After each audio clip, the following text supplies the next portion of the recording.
Ya estamos con Raúl Soria en el análisis internacional. Vamos a tocar un tema que de esos que de repente parecieran curiosos en medio de una guerra, una invasión y un conflicto bélico. Rusia pidió un alto al fuego con Ucrania porque se venía encima la fecha de la Pascua Ortodoxa y es bastante... el gobierno ruso es... aunque parezca raro, pero es tremendamente conservador en temas de religioso y particularmente de la religión ortodoxa que profesan. Y, bueno, Ucrania le dijo que no, muchas gracias, y Raúl Sor nos cuenta qué hay detrás de esta situación no cumplida de un alto al fuego durante la Pascua Ortodoxa. Raúl, ¿cómo estás? Hola Fernando, sí, es muy difícil saber realmente qué ocurre, en el sentido de que fue el patriarca ortodoxo, el jefe de la iglesia cristiana ortodoxa. Para los que no están familiarizados, la iglesia ortodoxa es una variante del cristianismo y, digamos, no se rigen por el Vaticano, pero tienen muchos puntos en común con la iglesia católica. Y es la iglesia dominante en buena parte de muchos países de Europa del Este y principalmente en Rusia, donde esta iglesia ortodoxa tiene relaciones muy estrechas con el Kremlin. Es decir, hay una subordinación directa de la iglesia al poder político y la parte complicada que te decía es no se sabe si Putin recibió la petición de la iglesia o si él quería un alto al fuego y se escudó detrás de la iglesia y le dijo al patriarca: mira, ¿te parece que yo te invoque a ti para declarar este cese al fuego? Porque no es un cese al fuego negociado, es unilateral, es decir, Ucrania puede concurrir o no concurrir y eso no significa necesariamente el fin de los combates, porque Putin declaró el cese al fuego en todos los frentes en que están de cara a cara con Ucrania. Y como tú bien señalaste, Ucrania le dijo: no nos interesa esta propuesta y por lo tanto cabe suponer que van a haber combate. Y si hay combate durante el cese del fuego, es decir, si hay movimiento de tropas, naturalmente los rusos no se van a dejar atacar y van a haber enfrentamientos.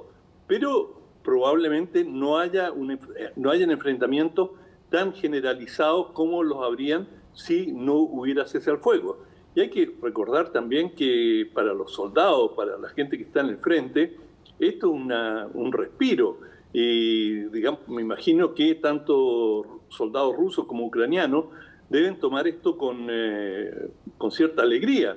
Uno recuerda además en la Primera Guerra Mundial un incidente muy importante justamente para Navidad, en que soldados alemanes, austriacos, es decir, del eje, se suspendieron las acciones, también soldados ingleses, franceses, y se dio una situación increíble de confraternización entre los soldados. Claro, la Primera Guerra Mundial ya llevaba varios años y con sufrimientos aún mucho mayores que esta, que no ha sido una situación tan dramática. Hay que decir esto con mucho cuidado porque cualquier conflicto representa grandes sacrificios para las tropas, pero digamos, comparado con lo que fue la Primera Guerra Mundial, con la utilización de gases tóxicos y las condiciones climáticas que tenían en ese momento, al parecer este conflicto ha sido más acotado.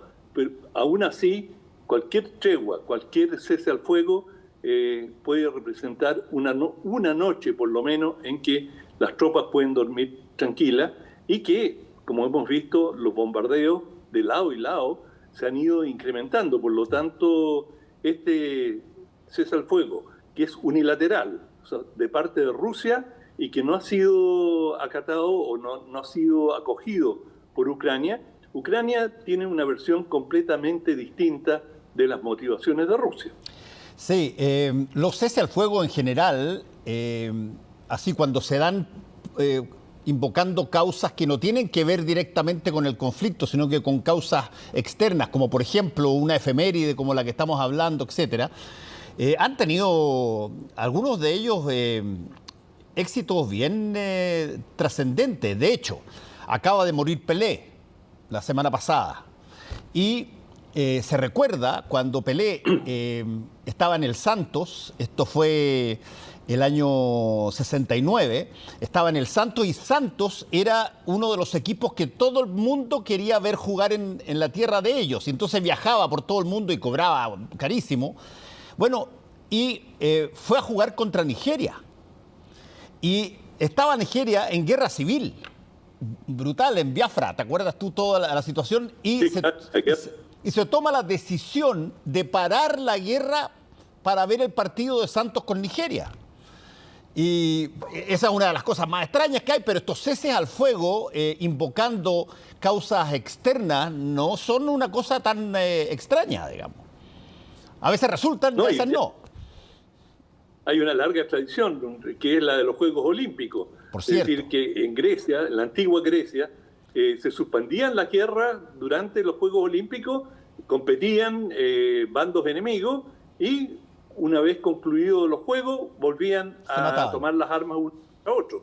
Pero en este caso, Ucrania piensa que esto es una manipulación rusa, que los rusos quieren ganar tiempo y y esto incluso lo ha dicho el presidente Biden, que es curioso que el presidente Biden se involucre en un comentario de una situación tan concreta en una guerra que uno presume que no está siguiendo con ese detalle. Naturalmente, el Pentágono sigue el conflicto día a día, hora a hora, pero Biden dijo, no, esto no, es decir, respaldó a Ucrania, esto es Rusia tratando de ganar, tener más oxígeno, es decir, ganar espacio.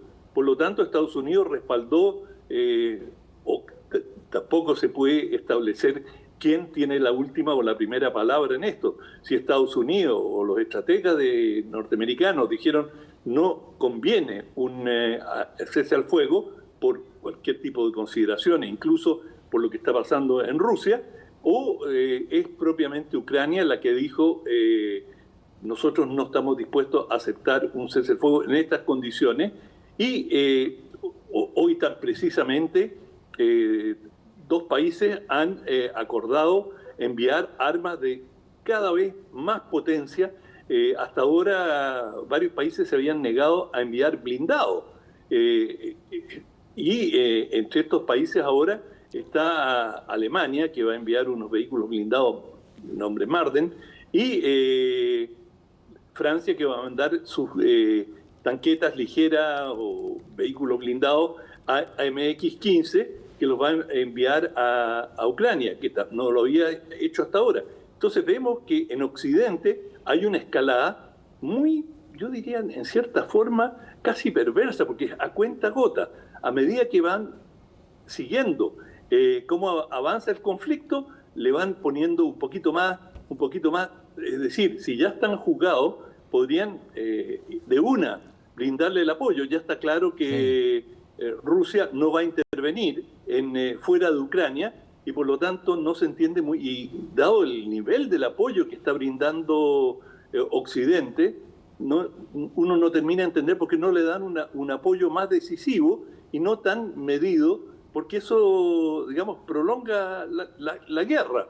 Es decir, si se jugaran por Ucrania y le dan todo el respaldo, le darían todo el respaldo, habría la esperanza de que Ucrania pueda vencer, pero si le van a estar dosificando la ayuda, este conflicto se puede prolongar por mucho, mucho tiempo. Ahora, Raúl, ahí hay que tener cuidado, porque estas no son guerras como las guerras clásicas que estábamos acostumbrados a ver, la Primera, Segunda Guerra Mundial.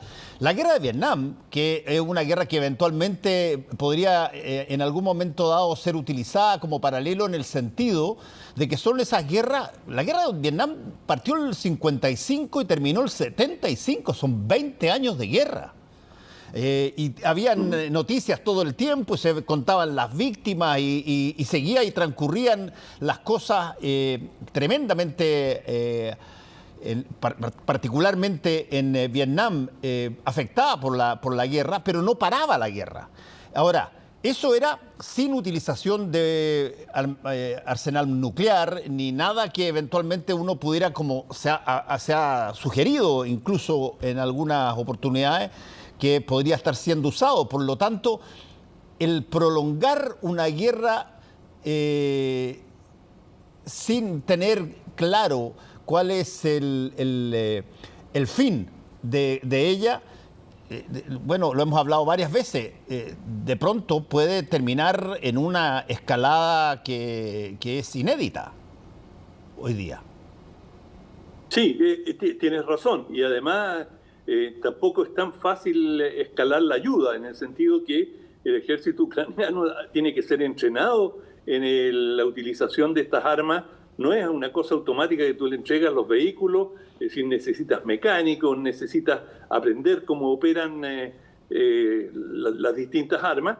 Los ucranianos han mostrado que saben asimilar bien la ayuda que han recibido, pero creo que acá hay una dosificación, siguiendo con tu idea, dosificación política, es decir, hacerle ver a Rusia que esto es una guerra que no puede ganar, porque Occidente le va a ir generando una barrera cada vez mayor a través de la entrega de armas, del entrenamiento de tropas.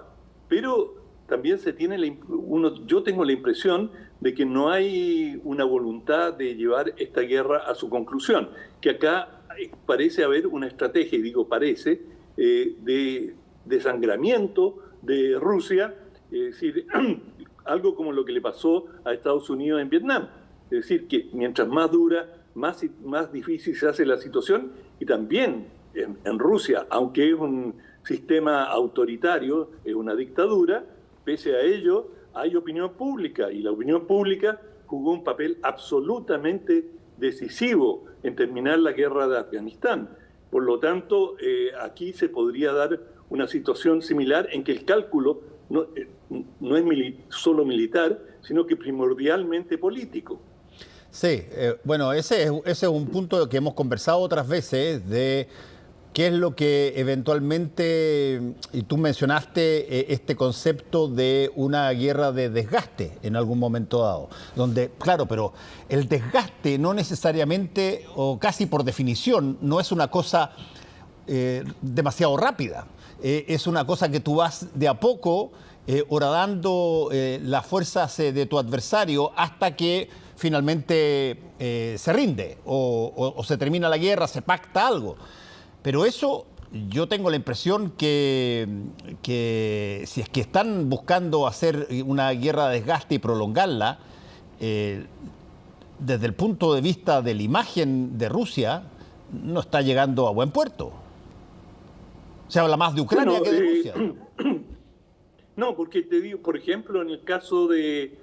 ahora ya se está hablando de una nueva gran movilización en Rusia. Es decir, ya sería la segunda ola de movilización. Y se estaría pensando en una tercera.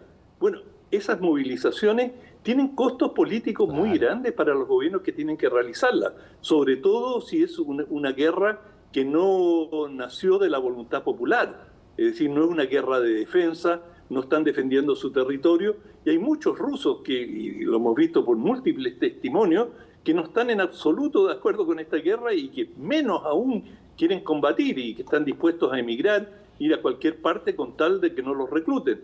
Y por lo tanto, mientras más sube el precio, las obligaciones para el pueblo ruso, eso también tiene un costo político importante para Putin. Bueno, vamos a tener que ver cómo sigue esto después de este cese al fuego unilateral por parte de Rusia, invocando esta tradición de Pascua ortodoxa.